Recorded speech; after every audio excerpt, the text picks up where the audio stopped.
I want to show you guys this code. Okay, I've got 4 minutes. Let's see how fast I can do this. Because this is a really cool example. So, I'm showing you precondition with get BMI, and you say, so what? I mean, BMI is, what bad things can happen if BMI values don't get from you might go on a diet, which is not the worst thing in the world. But banking, okay, that's something that you always worry about.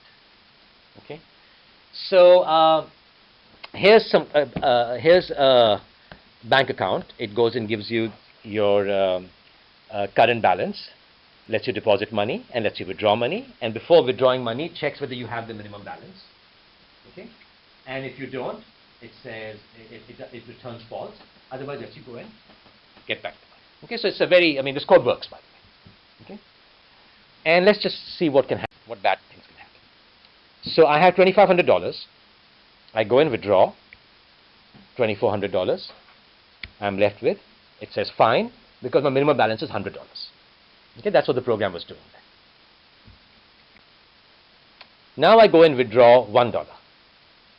My minimum balance is $100. So when I do this, my withdrawal should fail like it does. Okay. I say, okay, you won't let me withdraw $1. You're being really stingy. Let me really get you in trouble. Do you guys recognize this number? It's the MAXINT value. It says, oh yeah, I'll let you withdraw this much money. Okay? And the current balance is negative at that point, but you've gone to wherever you want, you've gone, with the money. And who cares? Okay, what happened? In here, I went and said minimum necessary balance is min balance plus amount. You said amount is MAXINT. When you add something to MAXINT, what happens? As it turns out, if you understand how numbers are represented, it becomes a negative number.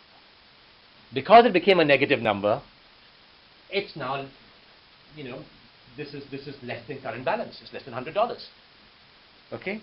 And so I didn't put any assertions here, and the bank is without any money. Okay? And you can see this here, that it got converted. Min necessary balance is that negative number that is. Okay? So this has to do with how numbers are represented.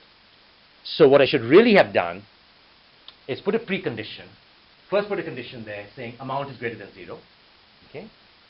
And then after I go and do the ret value equals withdraw amount, before I return a value, I should go and put a post condition, assert that the current balance is greater than or equal to min balance. Okay? And if I had done that, the negative number would not have been greater than. So you see the precondition, post condition really, really being useful. And in that case, I do a safe withdrawal. I put this big number, and you get all this. Get the position. Okay? So the importance of being earnest. You guys know this particular play. Okay? So it's all the rules that I've kind of taught you. They do help in many situations. Okay? Okay, we are done. And I wish I had some more time. I would have, tried to get some feedback from you. But if you want to, after the grades are over or before, just send me comments on the course. That's fine. You guys have electronic form to fill now for evaluation. Please do fill that. It used to be that I used to leave the last 10 minutes for that. I used to get a paper form filled. But it's always good to give feedback. And trust me, I always think, I've got a very thick skin. You can say whatever you feel like. Okay? Okay. Okay. And does integer overflow cause these security problems? Just Google for it. And there'll be lots of examples of this kind of error really, really in practice happen. It's not just something theoretical like created with a nice security sign. And it just shows you why just programming defensively really is tied to security. Okay. Okay.